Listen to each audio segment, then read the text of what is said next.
प्रेमी बंधुओं, दुनिया में ऐसा कोई व्यक्ति नहीं है जिनके जीवन में समस्याएं न आई हो, लेकिन समस्याओं का हल आप कैसे करते हैं आपकी समझ पर निर्भर करता। हर व्यक्ति अपनी समस्याओं का हल अपनी समझ से ही करता। तो हमारे जीवन में जो समस्याएं आती है उसका हल किस प्रकार करते हैं ये हमारी समझ पर निर्भर करता। जो व्यक्ति सत्संगी होता है वो गंभीर होता है, बड़े से बड़े संकट को भी बड़े सरलता से समाधान कर लेता है। एक पति को उनकी पत्नी कहती जानवर कहेगा, कह तो दी, लेकिन बाद में शाम को जब उनकी दिमाग ठंडा हुआ ना, रात्रिकालीन जब सोने को गया, तब ख्याल आया मैंने अपने परमेश्वर को, अपने पति को मैंने गलत कह दिया, जानवर कह दिया। पति जब आया तब कहे जी मुझसे बड़ी गलती हो गई। पति ने बड़ा प्रेम से कहा, प्यार से कहा कि देवी तूने गलती कौन सी कह दी? मुझे तो कुछ नहीं लगा तूने गलती कह दी। जी मैंने तुम्हें जानवर कह दिया, लेकिन तुम्हें कुछ गलती नहीं लगा। देवी ये जानवर मैं अभी थोड़े हुआ। अरे जानवर तो शादी के समय ही हो गया था, वो कैसे? कहे देवी तुम मेरी जान और मैं तेरा वर जानवर हो गए कि नहीं हो गए? समस्याओं का समाधान आप क्या करते हैं, कैसे करते हैं, आपकी समझ ऊपर निर्भर करता। एक माँ, एक नई बहू आई।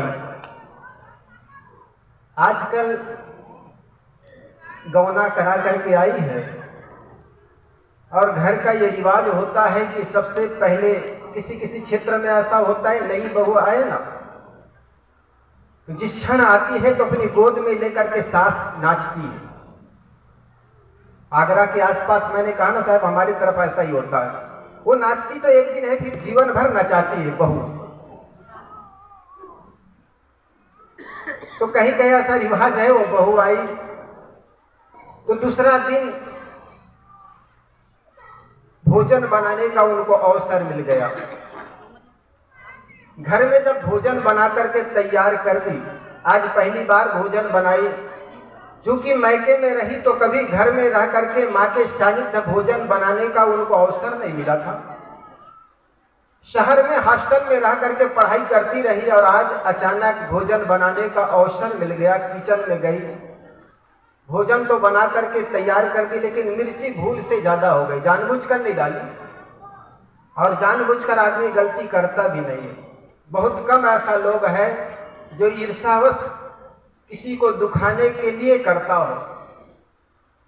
वो बेचारी पढ़ लिख करके आई हुई थी, भोजन बनाने का बहुत अनुभव नहीं था। मिर्ची तेज हो गई, हल्ला ज्यादा हो गई मिर्ची, और अपनी सासू माँ को भोजन कराने के लिए पारस कर दी। सासू माँ जैसे ही भोजन करने के लिए कौर उठाई और मुख में डाली तो पता चला मिर्ची तेज पड़ गई। लेकिन बेचारी वो भी बड़ी समझदार थी, सत्संगी थी, वैसे ही जैसे चाकरा की माएँ होती है। अब मैं कह रहा हूं तो ऐसा नहीं अहंकार से फूल जाओ कि हम बहुत अच्छे हैं। वास्तव में यहाँ की माताओं के जीवन में मैं देखता हूँ, इनके घर गया लगातार, मैं 20 वर्षों से, लगातार तो नहीं, कोरोना काल में वैसे भी नहीं आया था, लेकिन कुछ वर्षों से आना हो रहा है और 20 सालों से इस गांव में आना जाना है। आप सबका प्रेम, आप सबका प्यार पाकर मेरा मन भी गदगद हो जाता। हमारे मनोज जी बहुत पुराने हमारे साथी हैं, मित्र है। तो माँ आज पहले बार कौर उठाकर मुख में भोजन रखी तो पता चला मिर्ची सब्जी में अधिक पड़ गई है। लेकिन बेचारी बड़ी समझदार थी, कुछ बोली नहीं, वो खाती चली गई। लेकिन पढ़ लिख कर बहू आई हुई थी, वो भी समझदार थी। सत्संगी के घर में अगर कोई बहू भी आती है तो बड़ी सोच परख करके लाती है। तो वो भी सत्संग घर के से आई थी, सत्संगी की बेटी थी। उनके घर में भी संत गुरुजन आया जाया करते थे। वो पास में बैठ करके कही, माँ जी भोजन कैसा बना है? बेटी भोजन अच्छा बना है। माँ जी और सब्जी? कहे बेटी सब्जी भी अच्छी बनी है। माँ जी भोजन अच्छा बना है, सब्जी अच्छी बनी है, लेकिन आपके आंखों में आंसू कैसे? क्योंकि और खाई जा रही थी, आंसू आंसू करते जा रही थी, गंगा जमुना आंखों से आंसू बह रहे थे। वो आंसू को देख करके बहू रानी कहने लगी, माँ जी सब्जी अच्छी बनी है, भोजन अच्छा बना है, लेकिन आपके आंखों में आंसू कैसे? सासू माँ कहने लगी, बेटी ये तो प्रेम की आंसू, आप जैसे लक्ष्मी मेरे घर में बहू बन करके आई हो, ये आंखों के आंसू रुक नहीं पाई, ये प्रेम के आंसू है, बरबस बहे चले जा रहे हैं। बहू तो एकदम प्रसन्न हो गई, खुश हो गई, उनके शरीर के खून 2 तोले और बढ़ गए। मुस्कुराते हुए कहा, माँ जी सब्जी अच्छी बनी है, क्या 1 चम्मच और डाल दूं? सास कही, बस बस बेटी ज्यादा प्रेम बर्दाश्त नहीं होगा, इतना काफी है। जब माँ सासू माँ खा करके उठ गई, अब बहू बेचारी जब खाने लगी तो पता चला मिर्ची बहुत तेज पड़ी हुई है। उस दिन से उनको ऐसा लगने लगा मुझे सासू माँ नहीं बल्कि एक माँ मिली है। और पहली बार अपने मायके गई, उनकी माँ पूछी, बेटी तुम्हारे घर के लोग कैसे हैं? तो कहने लगी, माँ घर के सारे लोग अच्छे हैं, लेकिन मुझे सासू माँ नहीं बल्कि एक जीवन की आस मिली है, एक माँ मिली है जिन्होंने एक मिर्ची तेज पड़ गई थी तो भी मुझे एक शब्द नहीं किए। उस दिन से उन्होंने जीवन भर एक माँ की तरह, एक बेटी की तरह वो बहु सेवा करती रही। हमारे जीवन में भी ऐसा हो, ये कहानी किस्से की बात नहीं, हमारे जीवन में उतारने की बात है। आपके जीवन में बहुत सी ऐसी समस्याएं आती हैं, जैसे आप लोगों को एक प्रश्न करूं, आप उत्तर देंगे शायद। आपके घर में एक बहू आई थी और उनके पीहर में उनके भाई अहमदाबाद से अपनी उनकी भाभी को लेकर के आ रहे, अपनी पत्नी को लेकर के आ रहे। आपके घर में बहू है, बहू के मायके से ये फोन आया कि तुम्हारे भैया और भाभी कल आ रहे हैं तो आ जाना। और ससुराल में उनकी ननंद आ रही है परसों। तो अब सास का क्या दायित्व बनता है ये मेरे को बताइए, सांकरा की माताएं, क्या बहू को भेज देना चाहिए? ननंद कल आ रही है, बहू के भाई और भाभी वर्षों बाद उनके पीहर में आ रहे हैं, उस हालत में एक सास का क्या दायित्व बनता है बताइए? भेज देना चाहिए? भेजना चाहिए कि नहीं भेजना चाहिए? भेज दोगे तो आपको लाभ होगा। वो बूढ़ी माँ कह रही, साहब लाभ तो कुछ नहीं होगा, हानि होगा, बहू चले जाएगा तो पोछा चौका लगाना पड़ेगा। यही बात है। देखो पोछा चौका लगाना पड़ेगा तो आपके शरीर में गैस बढ़ेगा नहीं, घटेगा नहीं, 1 लाख। दूसरा, अगर बहू चली भी जाए तो ननंद उनकी जब आएगी ना, आपकी बेटी आएगी, तो आप अपनी बेटी को मन चाहे बना करके खिला पाएंगे, मन चाहे बना करके खिला पाएंगे और मन चाहे चीज दे पाएंगे, उससे बहू जलेगी नहीं, क्योंकि बहू तो मायके गई हुई। लाभ हुआ कि नहीं हुआ? ऐसी जगहों पर आप समझदारी से काम लेना। अगर बहू के मन में हुआ कि ये जाऊं करना जाऊं, जाऊं करना जाऊं, तो सास का मन में बनता है, उनका कर्तव्य बनता है, बेटी क्या सोच रही हो, क्या बात है। अगर तुम्हारे भाई घर आ रहे हैं तो चले जाना। तो सास के बात को सुनकर बहू चले ना जाए, उनको भी कहें, माँ जी ननद भी तो आ रही है। तब सास का दायित्व बनता है, बेटी मैंने 20 साल उस बेटी को मैंने अपने घर में अपने गोदी में पाली हूं, तो 15 दिन और पाल लूंगी, आप चले जाना। तो निश्चित जानिए, ये उदार भाव बरतेंगे तो आपकी बहू भी उदार बरतेगी। फिर बहू को अगर 15 दिन के लिए भेजोगे, यही कहोगे, बहू बेटी आप भैया के पास जा रहे हैं और भैया के साथ तुम्हारी भाभी भी आ रही है, तो एक साड़ी और ले जाना ताकि तुम अपनी भाभी को दे सको। ऐसे कह करके जब अपनी बहू को 15 दिन के लिए भेजोगे ना, वो बहू 10 दिन में क्या 5 दिन में ही चली आएगी, चलो माँ जी अकेली होगी। ये समझदारी, ये उदारता अपने जीवन में दिखाना, तो निश्चित जानिए आपका घर धीरे धीरे स्वर्ग बन जाएगा। सदगुरु कबीर ने कहा, जाघर प्रेम न संचरे, सोघर जान मसान, जैसे खाल लुहार का सांस लेत बिन प्राण। सदगुरु कबीर कहते हैं, जिस घर में प्रेम होता है उस घर में बहू बड़ी हो जाती है, बेटी बड़ी हो जाती है, बेटा बड़े हो जाएंगे, संपत्ति छोटी हो जाएगी, मकान छोटा हो जाएगा, दुकान छोटी हो जाएगी, पैसा धन दौलत छोटे हो जाएंगे, बेटे के लिए बेटे बड़े हो जाते हैं। लेकिन जिस घर में प्रेम नहीं होता उस घर में बहू का हाथ से एक शीशे का भी गिलास टूट जाए ना तो सास कहेगी, मूर्खा कहेगा, तूने शीशे का गिलास तोड़ डाली, तुम्हारे हाथ क्यों नहीं टूट गया। उस घर की बात है जिस घर में प्रेम नहीं होता। लेकिन उसी घर में अगर प्रेम हो ना तो शीशे का गिलास क्या चांदी का भी गिलास टूट जाए ना तो सास बड़ी समझदारी से कहेगी, बेटी गिलास ही तो टूट गया, तुम्हारे पैर में तो चोट नहीं आई।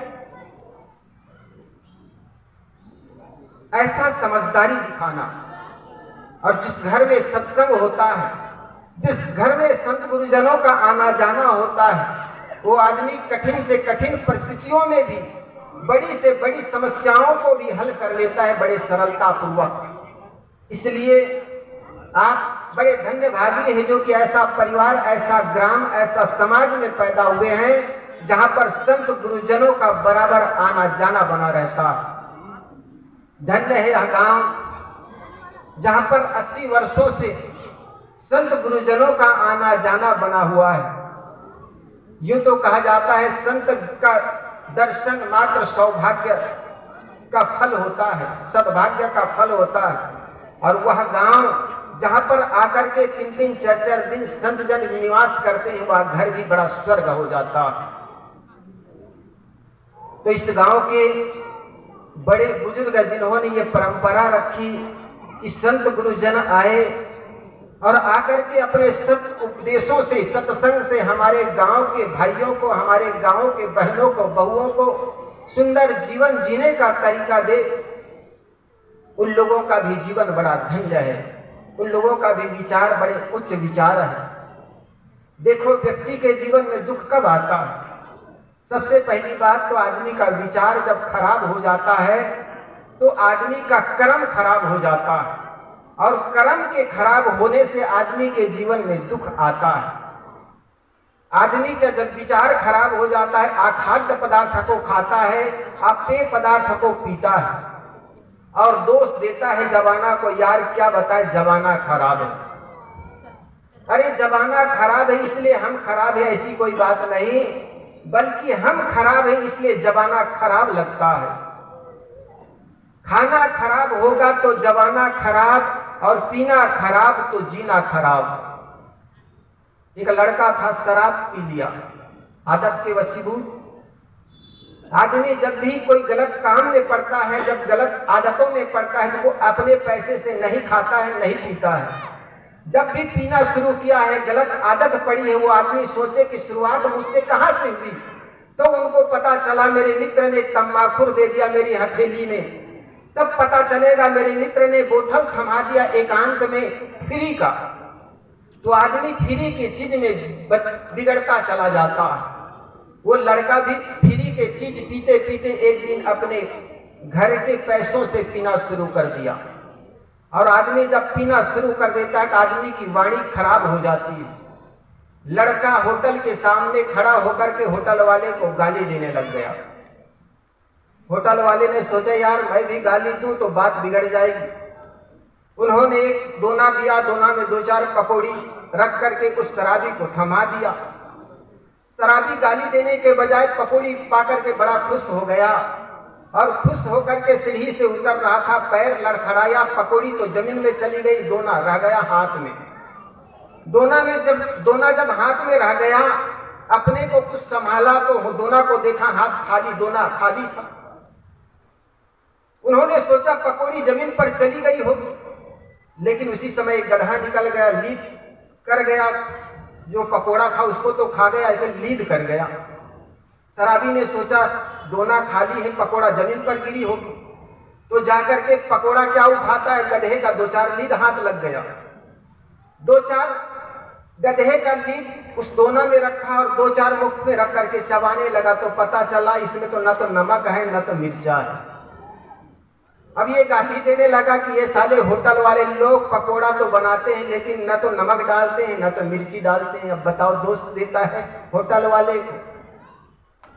अपने खाना खराब है, क्या खा रहा हूं ये पता नहीं, क्या पी रहा हूं ये पता नहीं, दोष देता है जमाना को।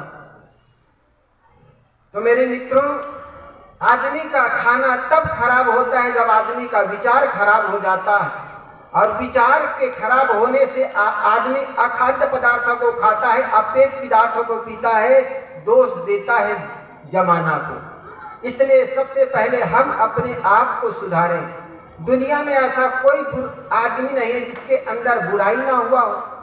दुनिया में ऐसा कोई आदमी नहीं है जिसके अंदर गलतियां ना हुई हो।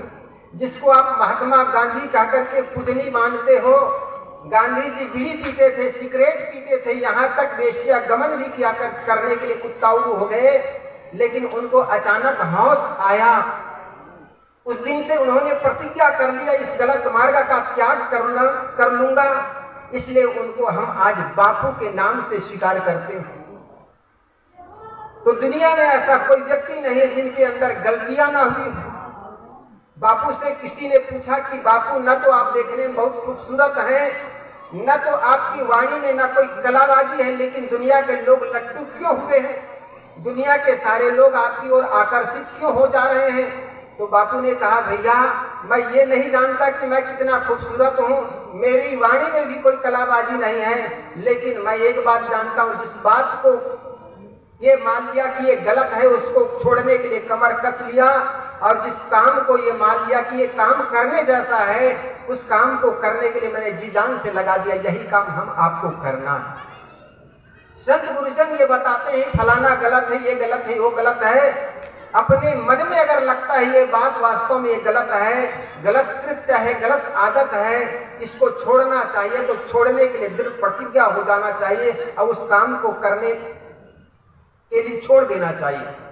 और जिस काम को कहते हैं ये काम करना चाहिए, हमारे जीवन में तब्दील आएगा, बदलाव आएगा, वो काम को करने के लिए दृढ़ संकल्प हो जाना चाहिए। तो निश्चित जानिए आपका जीवन एक नर से तुम नारायण हो सकते हो। नारायण कहीं ऊपर से नहीं आता। हर आदमी ऊपर की ओर उंगली दिखाता है, ऊपर वाले जाने, ऊपर वाले जाने। अरे भले आदमी, जब तक जमीन में बैठेंगे आदमी अपने को नहीं सुधार पाओगे, तो हजार ऊपर वाले मिलकर के भी आप इंसान को भगवान नहीं बना सकता। एक बुढ़िया थी, आंगन में सो रही थी, दो लड़के थे। दो लड़के 2 दिनों से भूखे थे। 2 दिनों से भूखे थे तो रोटी बासी की तलाश में वो बुढ़िया के घर में घुस गई। वो डोकरी बेचारी सो रही थी आंगन में। एक लड़का खोजते खोजते उनको दूध मिल गया। लड़का ने कहा, यार मुझे तो आज दूध मिल गया, चलो पी लेते हैं। दूसरा ने कहा, नहीं यार कुछ और खोजे। तो दूसरा लड़का को चावल मिल गया। चावल और दूध दोनों मिल गया। तो दोनों लड़कों ने बड़ा खुश होकर के कहा, मित्र आज चावल और दूध मिल गया, सौभाग्य से, चलो खीर बनाते हैं। दोनों लड़के, बुढ़िया सो रही थी, वहीं पर चूल्हा था, डेचकी जिसको कहते हैं, बटलोही। बटलोही में दूध और चावल डाल करके उबा करके पका दिए। जब बन करके खीर तैयार हो गई तो लड़का ने सोचा, यार चलो गरम गरम खीर खा लेते हैं। बुढ़िया उतने में करवट मारती, करवट बदलती। करवट जानते हो? बोलिए सदगुरुदेव की जय। वो बुढ़िया माँ सो रही थी, करवट बदली तो एक हाथ लड़कों के तरफ चला आया। लड़कों ने सोचा, यार ये बुढ़िया देखो खीर मांग रही है। एक लड़का ने कहा, यार नहीं देंगे, आखिर इतनी मेहनत करके हम खीर बनाए हैं, इनको दे दे क्या? उतने में बुढ़िया जिसकी करवट बदलती है तो दोनों हाथ लड़कों के तरफ आ गए से अंजलि। तो एक लड़का ने कहा, यार ये बुढ़िया जब तक खा नहीं लेगी तब तक ऐसा लगता है खाने देगी नहीं, चलो दे ही देते हैं, इनकी ही तो है आखिर। एक लड़का गरम गरम खीर चम्मच में निकाल करके बुढ़िया की हथेली में रख दी। अब गरम गरम खीर की बुढ़िया एकदम जल गई, झल्ला गई। उन्होंने चिल्लाई, बचाओ बचाओ। एक लड़का डर के मारे छज्जा में चढ़ गया। दूसरा लड़का डर के मारे बुढ़िया के खाट के अंदर घुस गई। बुढ़िया जब चिल्लाई बचाओ बचाओ तो गांव आसपास के लोग जग गए। एक लड़का आया, कहे, माता जी इतनी रात में क्यों चिल्ला रहे, क्या बात है? भैया जी जिस किसी ने खीर हथेली में गरम गरम डाल दी, अब तो ऊपर वाले जाने। दूसरा आया, माता जी इतनी रात में क्यों चिल्ला रहे, क्या बात है? कहे, बेटा किसी ने हथेली में गरम गरम खीर डाल दी, ऊपर वाले जाने। ऊपर वाले लड़का से रहा नहीं गया, उन्होंने लगता है बुढ़िया मुझे देख लिए, क्योंकि वो लड़का ऊपर में बैठा हुआ था। लड़का ने सोचा, यार ये बुढ़िया बार बार मुझे दोष लगा रही है। नीचे खाट के नीचे जो लड़का घुसा हुआ, हम दोनों आखिर तो चोरी करने आए हुए थे, और ये मुझे देख करके ऊपर वाले कह रहे हैं। उतने में एक तीसरा आदमी आया, कहे, माता जी क्यों चिल्ला रहे हो, क्या बात इतनी रात में? कहीं भैया किसी ने गरम गरम खीर हथेली में डाल दी, अब तो ऊपर वाले जाने। ऊपर वाले लड़का से रहा नहीं गई है, बुढ़िया क्या ऊपर वाले चिल्ला रही है, खाट के नीचे जो लड़का घुसा है क्या वो ना जाने। कहा जाता है दोनों लड़के पकड़े गए, उसके बाद क्या हुआ मुझे भी पता नहीं। हम जीवन भर ऊपर वाले को दोष देते देते हम अपने को भुलाने की चेष्टा करते हैं। जो कृत्य हमसे नहीं हो पाता हम तो सोचते हैं ऊपर वाले जाने, और जिस महापुरुष ने किया उस महापुरुष को हम केवल तस्वीर के अंदर बंद कर देते हैं और कहते हैं वो तो भगवान हो गए, वो भगवान था इसलिए कर लिए, वो राम थे इसलिए घर को त्याग करके वनवास में चले गए अपने पिता की आज्ञाओं का पालन करके। अरे वन में जो गया वो उनका जीवन बन गया। आपने किसी भी महापुरुष के जीवन को झांक करके देखना, उन्होंने समाज से गांव से त्याग करके, गांव को समाज को परिवार को त्याग करके वन की ओर गया, बाहर गया, उसका जीवन धन्य हो गया। आपके लड़के सर्विस लग जाता है, सर्विस के बाद कहीं केस काल कायकेर या बस्तर जिला में ड्यूटी हो जाती है, माथा पकड़ के रोने लग जाते हैं, बाप जी बड़ा दूर में उनकी ड्यूटी लग गई। अरे सौभाग्य समझो, गांव और समाज से अगर दूर होकर के कुछ जीवन जीने का अवसर मिले उसका जीवन धन्य हो जाता है। महाराज राम को वन की ओर जाना पड़ा, उनका जीवन धन्य हो गया। जब तक अयोध्या में था वो सिर्फ महाराज कुमार राम कहलाते थे, लेकिन जंगल से जब लौट के आए तो मर्यादा पुरुषोत्तम राम कहलाए। जब तक बुद्ध घर में थे तब तक बुद्ध केवल राजकुमार कहलाते रहे। सुद्धोधन का लड़का उनका नाम सिद्धार्थ कहलाते रहे, राजकुमार सिद्धार्थ। लेकिन जब वन से लौट करके आए तो महात्मा बुद्ध कहलाए। महावीर स्वामी इसी प्रकार जब तक घर पर रहे, राज्य में रहे, राजकुमार कहलाए, लेकिन जब वन की ओर जाकर के लौट गए संसार की ओर तब वे महावीर स्वामी कहलाए। जिस भी महापुरुष के जीवन को देखो, उन्होंने जब घर परिवार और समाज को त्याग करके दूर चले गए उनका जीवन धन्य हो गया, उनका जीवन पूजनीय हो गया। और जिन महापुरुषों को आप दर्शन के लिए ललायित हैं, जिनको आप ऊपर में बैठा करके पूजनीय मान रहे, वो संत महापुरुष भी अपने घर को त्याग करके संतों के सानिध्य में जाकर के अपने को तराशा, अपने को तौला और सुंदर बनाया। तो आज यही भगवान हो गए, आपके लिए पूजनीय हो गए। बोलिए सद्गुरुदेव जय। तो मेरा कहने का मतलब यह है, घर परिवार में जहां भी हम रहते हैं वहीं से संत निकलते हैं, वहीं से महापुरुष निकलते हैं, वहीं से भगवान निकलते हैं। दुनिया में जितना भी महापुरुष हुए ये सब गृहस्थ जीवन के बीच में ही जन्मे, वहीं से निकल करके इस जंगल की ओर गए, वहीं से निकल करके संत गुरुजनों के पास गए।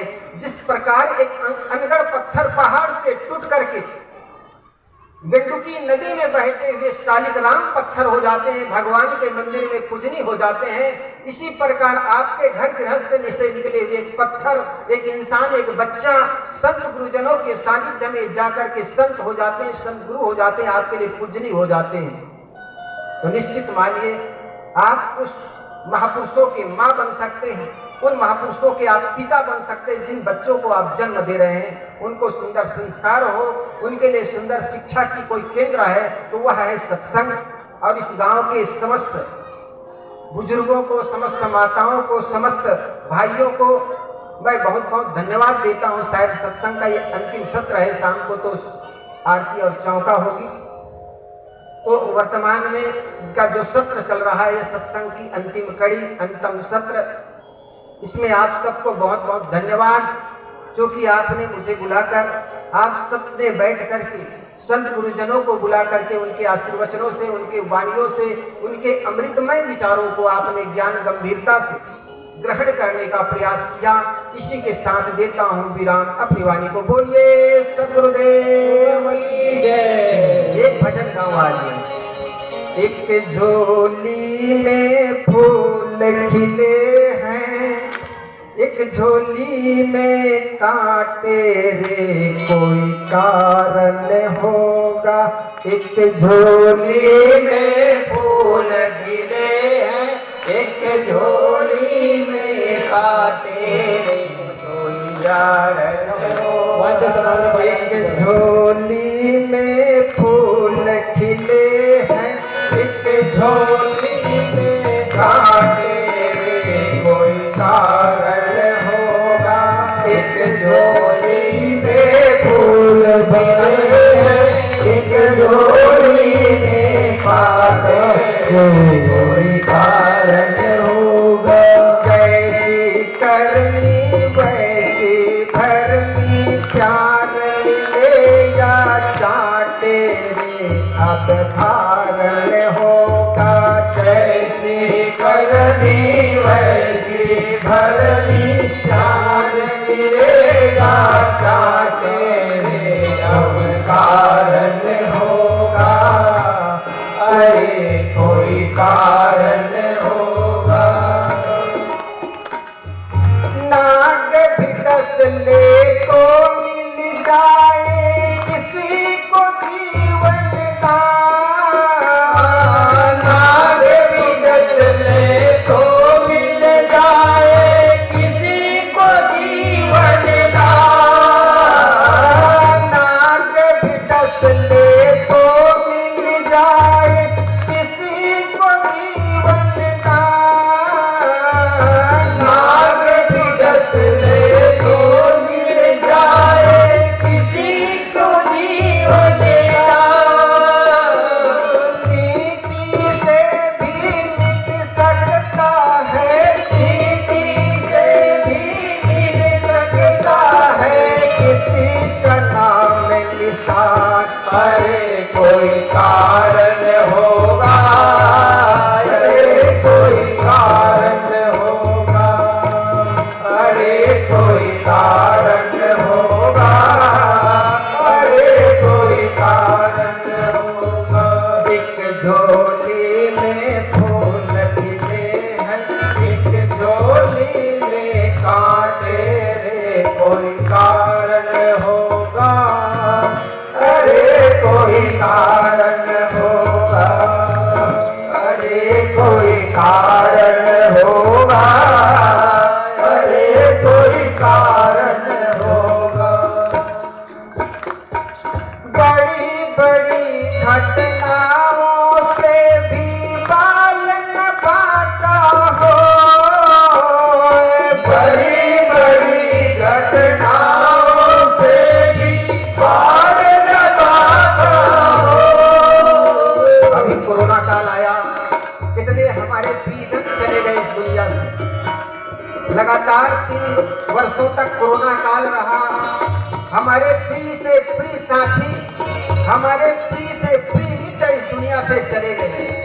जरा सी बुखार लगा, जरा से श्वासों में तकलीफ हुई, वो इस दुनिया से चले गए। बड़ा आश्चर्य होता है, वो चले गए। बड़ी बड़ी घटनाओं से भी बाल न पाता हो। बड़ी बड़ी घटनाओं से भी बार न पाता हो। बड़ी बड़ी घटनाओं से भी बाल न पाता हो। बड़ी बड़ी घटनाओं से भी बार न पाता हो। किसी को देखो घाट से गिर कर, किसी को देखो घाट से गिर कर हाय में जीवन खोए। अरे कोई कारण होगा। अरे कोई कारण होगा। अरे कोई कारण होगा। अरे कोई कारण होगा। एक झोली में फूल खिले हैं, एक झोली में कांटे से कोई कारण होगा। कोई कारण होगा। अरे कोई कारण होगा। अरे कोई कारण होगा। सागर से मिट सकती नहीं कभी किसी की प्यास। सागर से मिट सकती नहीं कभी किसी की प्यास। सागर से मिट सकती नहीं कभी किसी की प्यास। सागर से मिटती नहीं कभी किसी से प्यार।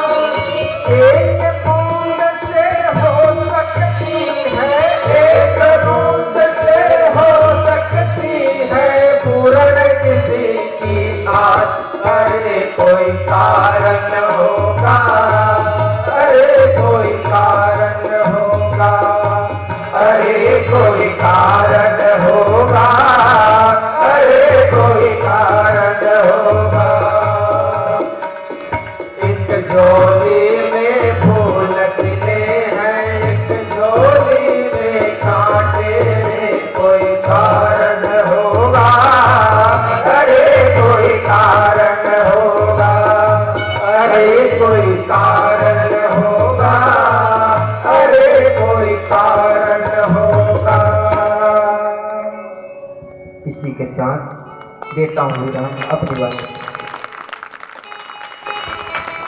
बोलिए सतगुरु कबीर साहेब की जय, साहेब की साहेब।